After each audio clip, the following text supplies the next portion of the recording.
নমস্কার দর্শকবৃন্দ, সমস্ত ডিপিএসসি থেকে ছুটি ঘোষণা করা হলো, জারি করা হলো বিজ্ঞপ্তি।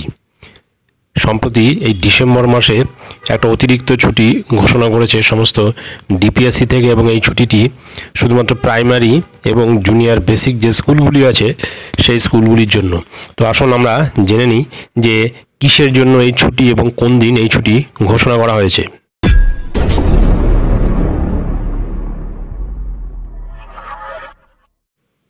প্রথমে আমরা এই ছুটি সংক্রান্ত দুই একটি ডিপিএসসি আমরা বিজ্ঞপ্তি দেখে নেব যে সেই বিজ্ঞপ্তিতে কি লেখা রয়েছে।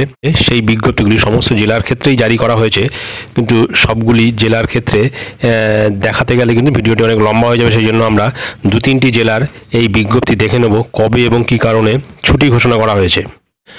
প্রথমে দেখা যাচ্ছে যে 22/12/2023 তারিখে এই বর্ধমান ডিস্ট্রিক্ট প্রাইমারি স্কুল কাউন্সিলের পক্ষ থেকে এই বিজ্ঞপ্তি জারি করেছেন chairman district primary school council পূর্ব বর্ধমানের তরফ থেকে।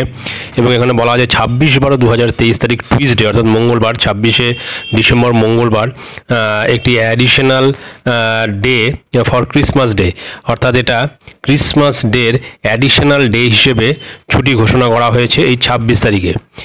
এটা হচ্ছে বীরভূম ডিস্ট্রিক্ট প্রাইমারি স্কুল কাউন্সিলের পক্ষ থেকে।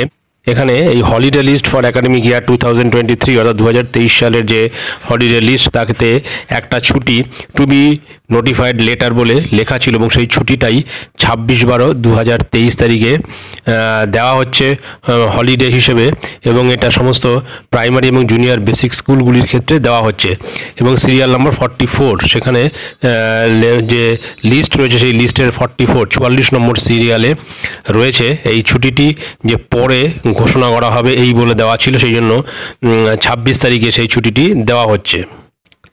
এটি দেওয়া হয়েছে জলপাইগুড়ি ডিস্ট্রিক্ট প্রাইমারি স্কুল কাউন্সিলের পক্ষ থেকে, এবং এখানেও কিন্তু দেওয়া হয়েছে যে 26/12/2023 তারিখে অন অকেশন অফ ফতেয়া ইয়াজধাম, অর্থাৎ ফতেয়া ইয়াজধাম উপলক্ষে 26/12/2023 তারিখে কিন্তু এই ছুটিটা ঘোষণা করা হচ্ছে। এটা কিন্তু জলপাইগুড়ি ডিস্ট্রিক্ট প্রাইমারি স্কুল কাউন্সিলের পক্ষ থেকে জারি করা হয়েছে। অর্থাৎ এক কথা বলা যাচ্ছে যে প্রত্যেকটি জেলার ক্ষেত্রেই কিন্তু প্রাইমারি এবং জুনিয়র বেসিক স্কুল 26শে ডিসেম্বর 2023 ছুটি ঘোষণা করা হয়েছে, এবং একটা ছুটি পাওনা ছিল বা বাকি ছিল যেটা পরে জানানো হয় বলে সেই লিস্টে লেখা ছিল, সেই ছুটিটা কিন্তু 26 তারিখে দেওয়া হচ্ছে, এবং ফতেয়া ইয়াজধাম উপলক্ষে সেই ছুটিটা কিন্তু তারা পাচ্ছে। তো এটা ছিল গুরুত্বপূর্ণ আপডেট। ভিডিওটি ভালো লাগলে অবশ্যই সাবস্ক্রাইব করবেন চ্যানেলটি পরবর্তী আপডেট ভিডিও পাওয়ার জন্য।